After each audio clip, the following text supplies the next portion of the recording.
Oh yes. This is Jim Whalen back with Midlife Crisis Podcast. If you like the music, my daughter Bridget's in the studio. She's the one who picked it out. She's doing her homework here on a Wednesday afternoon. Dave Sturcio is in the studio. He's making his acting debut in Beer League, the series. Beer League was Artie Lang's movie many years ago. His Gambada Cheech, Jimmy Palumbo is putting life back in the series. It's on YouTube. It's good stuff. The conversation continues with baseball. Nearly 30 years ago, the game of baseball stopped on August 12, 1994. My blood Yankees were in first place. Don Mattingly had a chance to play in the World Series, which was stalled over a labor agreement about salary cap. The Montreal Expos having the best season in baseball with a record of 74-40. 6 games ahead of Atlanta Braves with the big three with Smoltz, Glavine, and Maddox. The last time the Expos had an opportunity like this was 1981, and the other shortened season when Rick Monday ended their dreams. That was another strike season. My guest is following the Expos for 51 years. He wrote 9 books. He's currently writing his 10th book due out in February.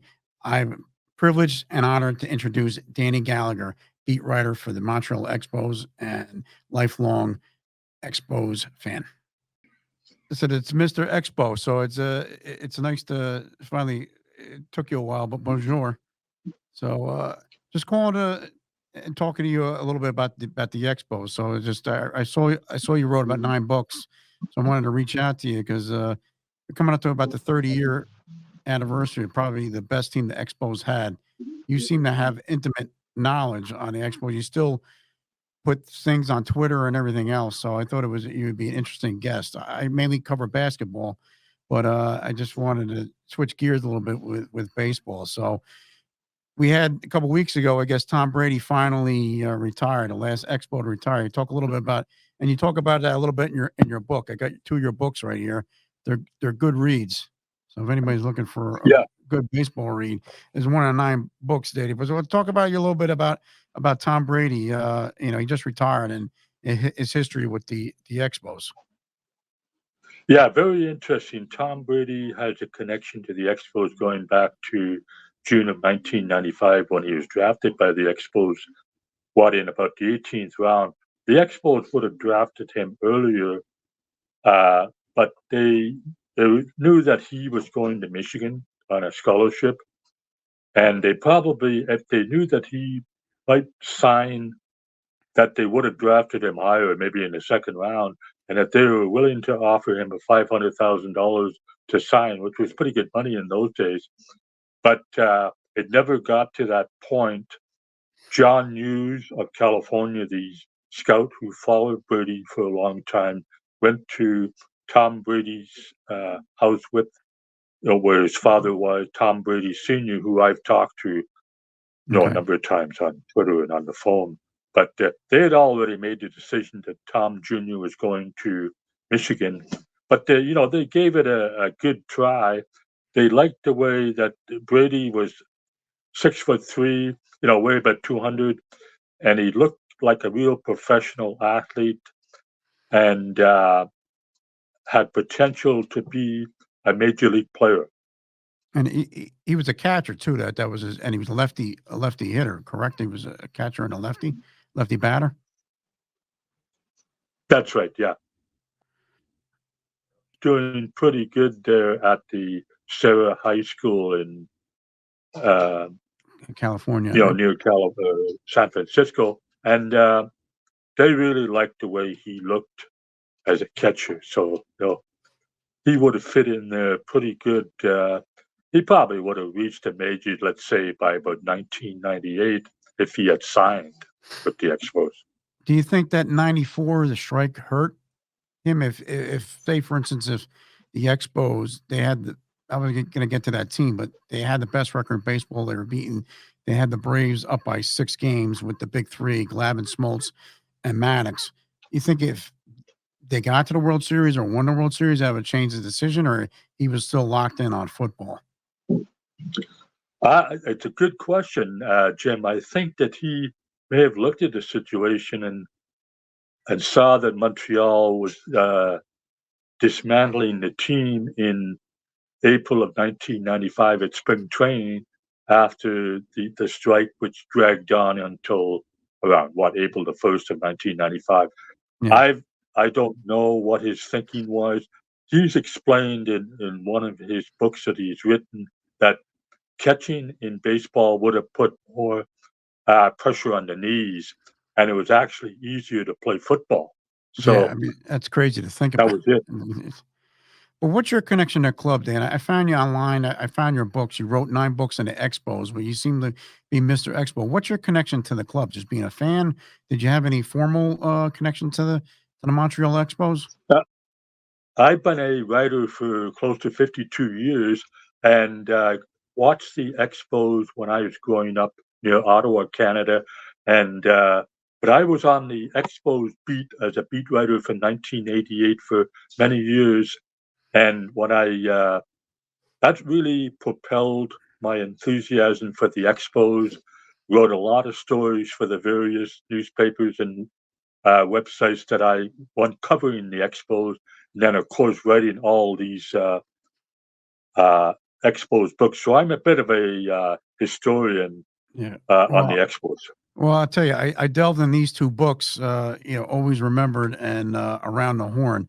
These two books, one of your 9 books, they're easy reads. I was reading them at night, so just before this interview, I mean, it brings you back. You highlight some of the seasons. You highlight some of the players. So, uh, obviously, you were around in 1981. That was the closest the Expos came to the World Series. Of course, you talk a little bit about Rick Monday and that series. I know it's probably hard. Well, It's that probably was really it's probably tough. And you wrote a book, Blue Monday, about that. exactly. You know what, Jim? I really appreciate your great knowledge of the Expos and what I've been writing about.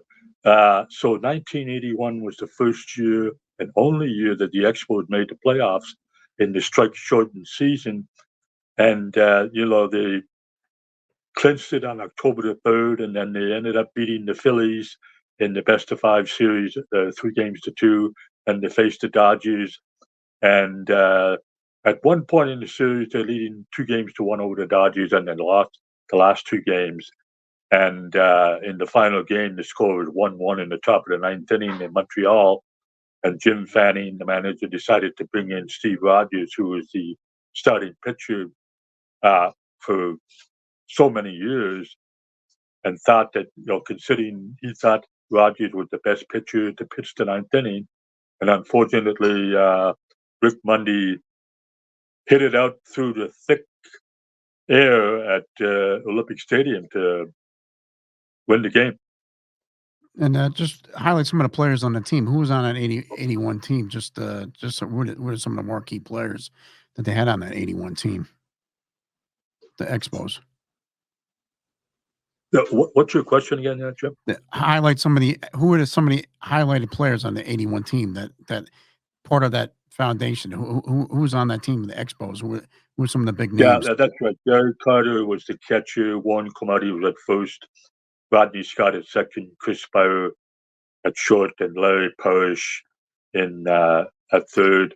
And the outfield had Andre Dawson, Tim Raines, and they had a number of other outfielders. But they had the pitching and Steve Rogers and Woody Fryman and so on, and Jeff Reardon was the closer. So they had a really well-rounded team of offense, defense, and pitching, and the bullpen. Jeff Reardon, he had his problems pitching in the postseason, and in the last few games, Jim Fanning did not use Jeff Reardon, and then Jeff Reardon had some sort of injuries, but had been cleared by the trainer to pitch in Game 5 against the Dodgers. But Jim Fanning decided to go with Steve Rogers, and then Bill Lee was a left-hander. He was available. He probably should have pitched against Rick Monday in that certain situation, but they finally made it in the postseason. They had some great teams in '79 and '80, and finally were able to get into the postseason. Where I guess they kind of upset the the bad vaunted Phillies and made it into the series against the Dodgers. Yeah, because the Phillies were coming off a World Series win in '80, so with Tug McGraw and that crew. Is there still an appetite for Expos baseball with fans? Is there still like people still, I know they have like Expo Fest. Is there still an appetite up in Montreal and that part of Canada? These people still talk about Expos and talk is baseball, and they still watch the sport up in that region of the world. Well, I can tell you from 2004, when they went to Washington, until 2012, there was basically nothing going on in terms of any enthusiasm about the Expos.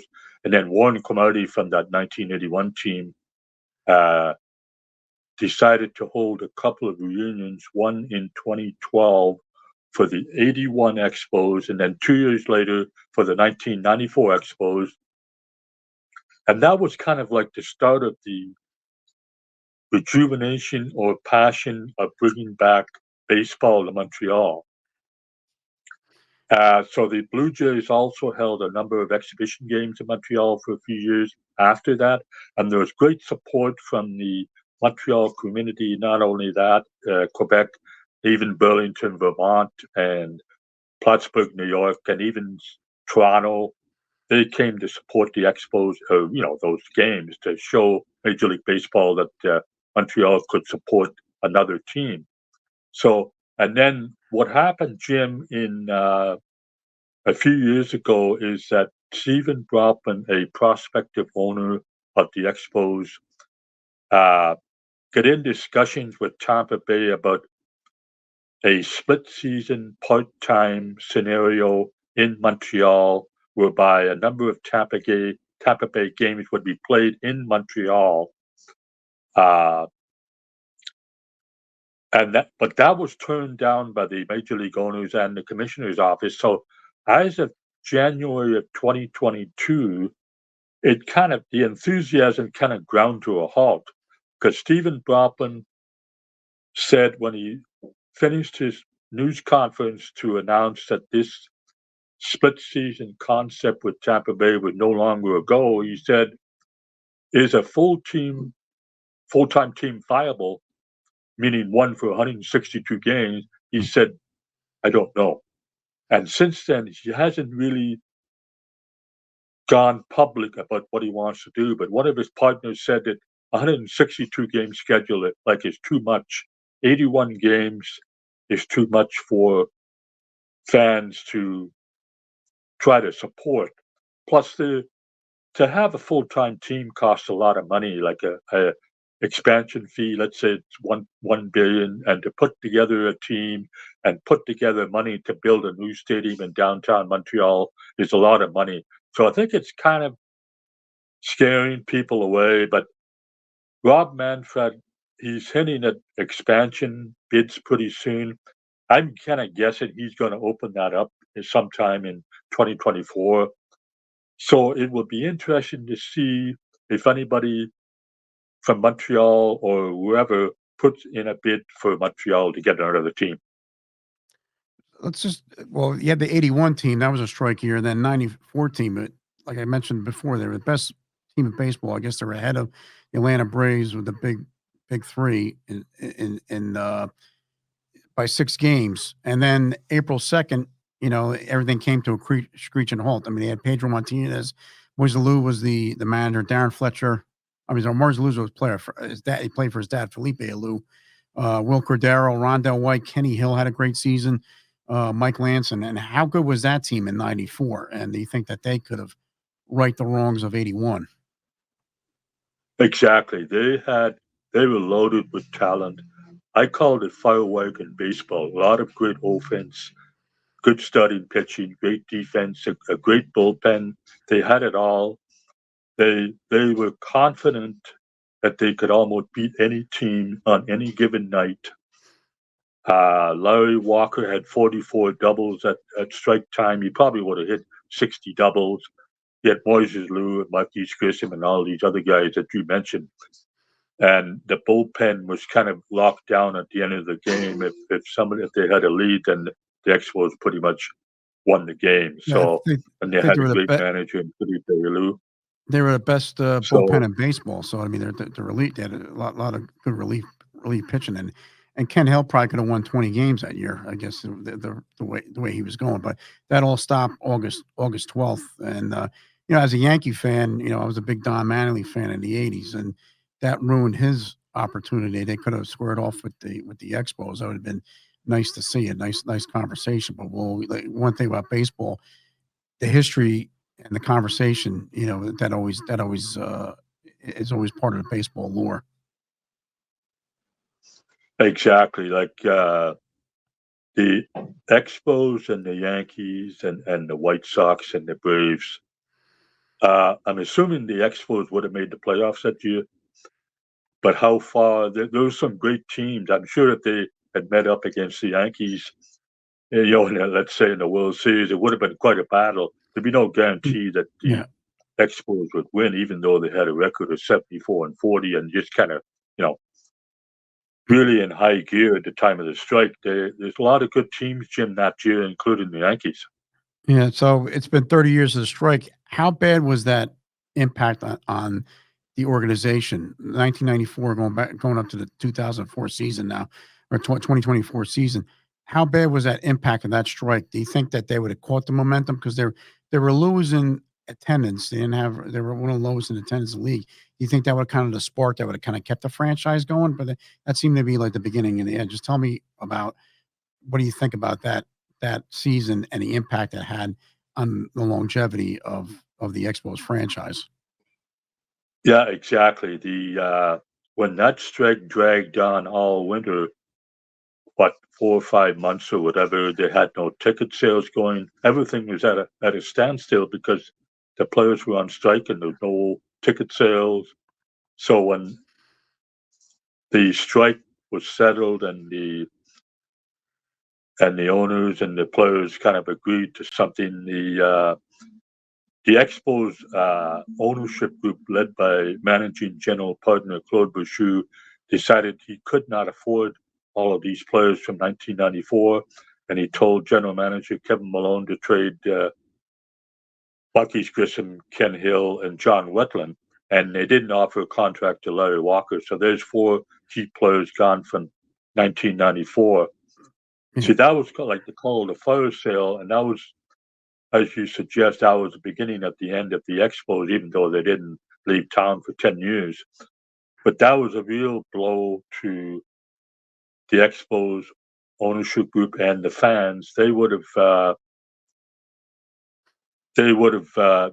made the playoffs and generated so much revenue to keep those players for 1995 and on.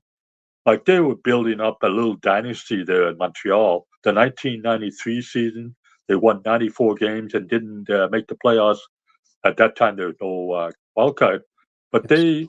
they were building up a mini dynasty, and they would have, without a strike, they probably would have been together, that group, until, I don't know, let's say 96, 97, and it would have solidified the future of the Expos if there had been no strike, and maybe they, would still be in town, and maybe the prospect of a ballpark in the 1990s would have gone ahead, but things got stalled, and that's just what happened.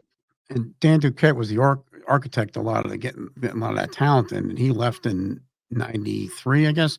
How good was he as a general manager, getting kind of finding this talent, putting that team together with a low payroll?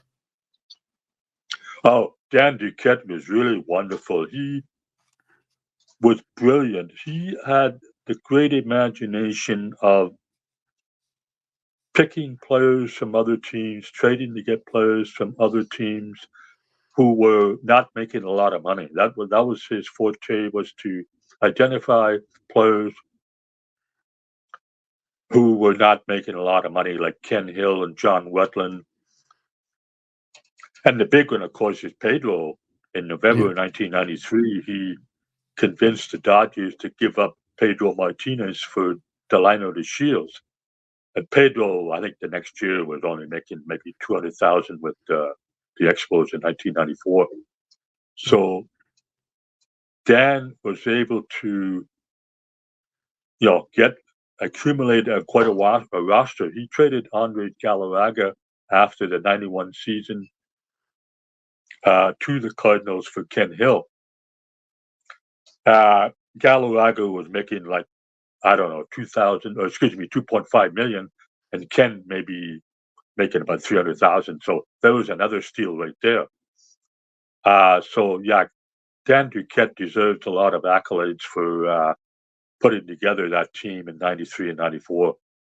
Well, even Pedro, I guess he probably liked his time in Montreal, because I think when he won, you have it in one of your books. What did he say when he finally won the World Series with Boston? What was the statement he made? Pedro Martinez. Well, he was outstanding. Like when he was with the Dodgers, he was a reliever, but Felipe Alou decided to turn him into a starting pitcher, and he just took off. He that fastball, he would go inside on batters and pick corners, and he was outstanding. He had that great slider and a changeup too for a guy that weighs about 150, 160 pounds. He was really something else. He enjoyed his time with Montreal when the Red Sox finally won the World Series after so many years in 2004. He went on camera and really thanked the Expos for having him in Montreal for 4 years. And, without a strike, that he probably would have played a few more years in Montreal, but they traded him after the 97 season, also because he wanted to kind of move on too, because they were trading away players and maybe just not as strong as they were in 93, 94. And you've in some of your books, you kind of highlight some of the Expos players. Who would be your top 5 greatest Expo players? I mean, Gary Carter would be up there. I mean, he had if you think about Expos baseball, who comes to mind as far as the 5 greatest players in your opinion? I guess Andre Dawson is kind of like my all-time favorite all-around player with the Hawks, right? Expos. And then Larry Walker ranks way up there, Tim Raines, and Vlad Guerrero, and there's another guy I'm missing. Dawson, Raines, Carter, I would say, Guerrero, and Walker. yeah. I mean, there's a lot. There's a lot. Larry Walker is big. Oil Can Boyd. That's probably all name team. So Oil Can Boyd. He was up at the Expos. So just talk a little bit about the '94 team. Before they were like 23-3. They had a good stretch. They were starting to get the momentum. Just talk a little bit about the '94 team. And that season as a whole, and it all came to screeching halt.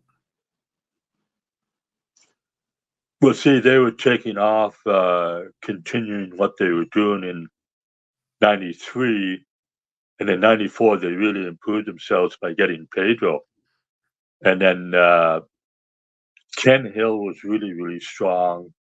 As you say, he would have 20 games at least if the strike had not taken place. And see what they had Walker and Alou and Grissom in the outfield, probably one of the best outfields in all of baseball for several years. Yeah, so 3 dynamite players. So Walker. Yeah, Moises Alou made a great comeback in '94 after breaking his leg in September of 1993. It was just phenomenal. His strength and will to come back and play in 1994 was really tremendous. Grissom, all of those guys, they all had great speed in the outfield, and they had great offensive prowess. They just had, as I said earlier, firework in baseball. It was really exciting. Felipe would have the hit and run, the stealing bases, and it was just a really competitive team.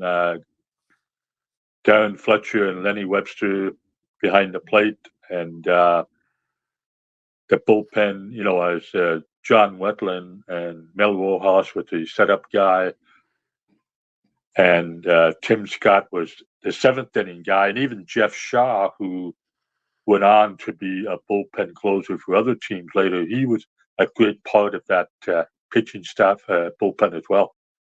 And when did you learn about the Expos moving to Washington? How did you find out about it? And were you covering the team at the time when the announcement was being made? Yeah, I was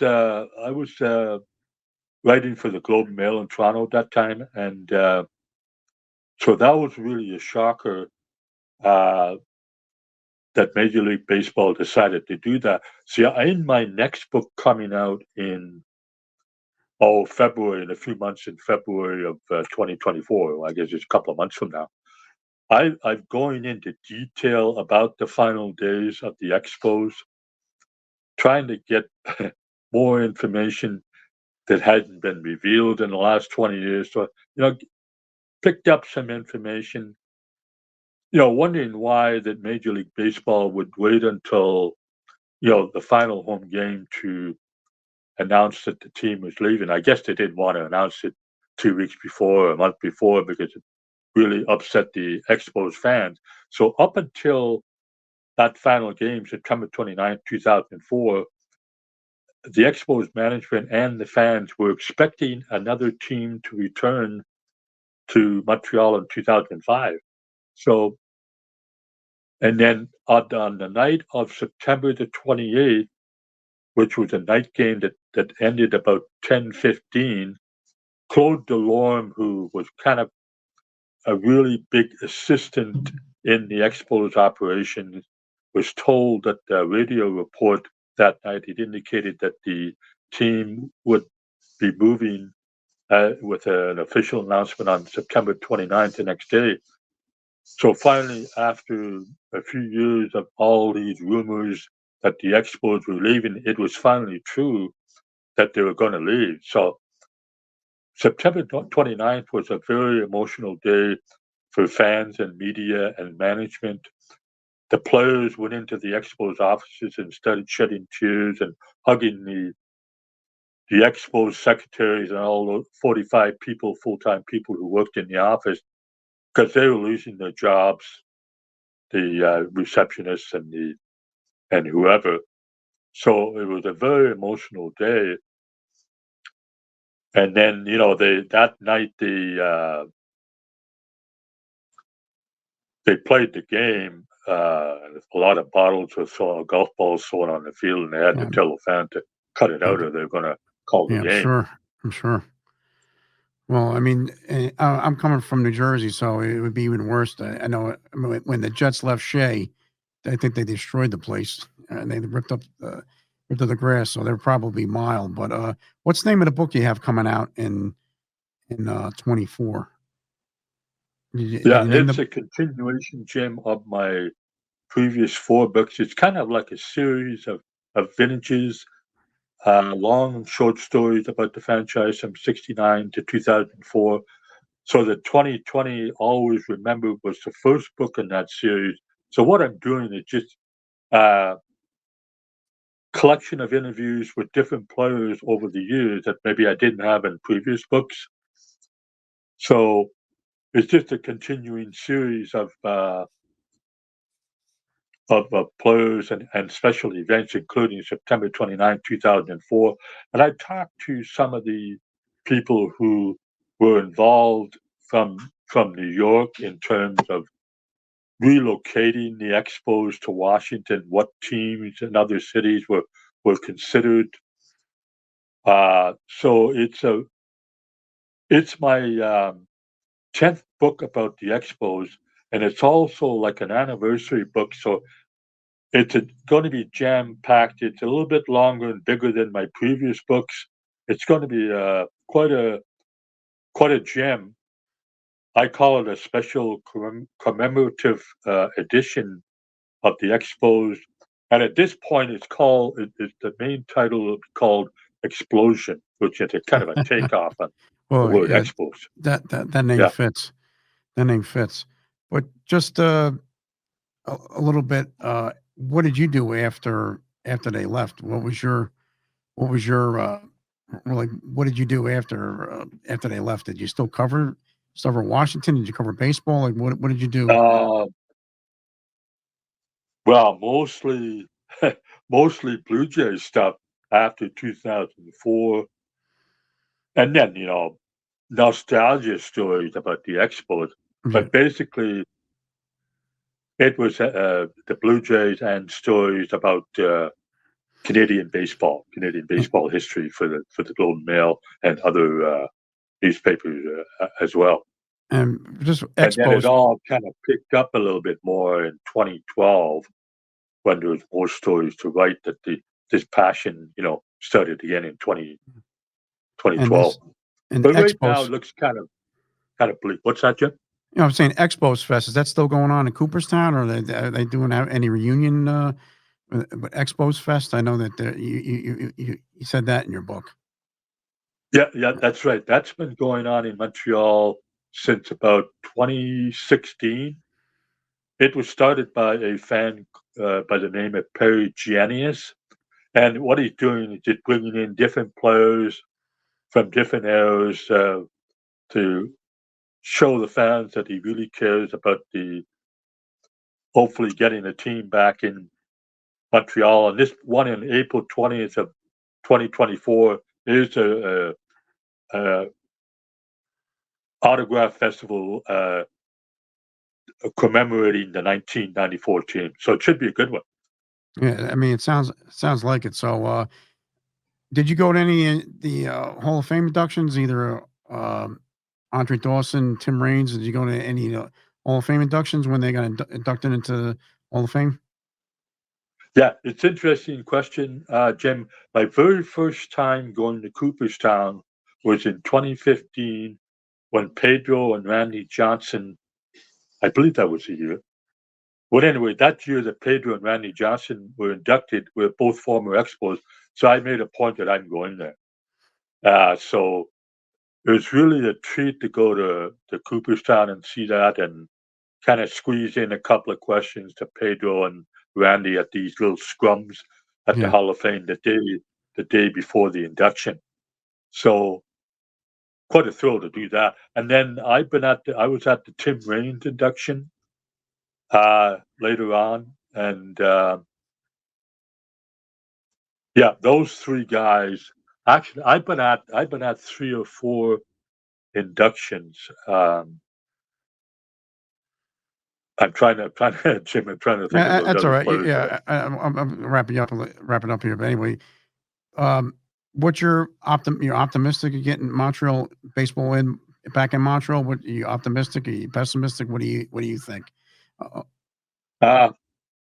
I think it's kind of bleak right now because there's no ownership group that had been public in showing any interest in bidding for a franchise.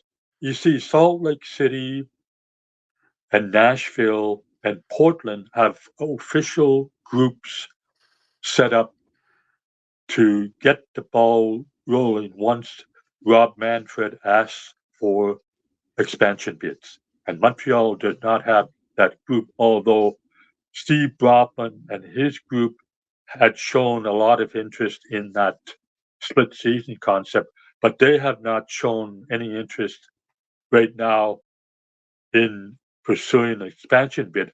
But I would think, Jim, when the expansion bids are called for, that there's got to be some sort of action from somebody trying to bid for Montreal. I'd be really shocked and disappointed if nobody bid to get the city of Montreal back with another expansion team. But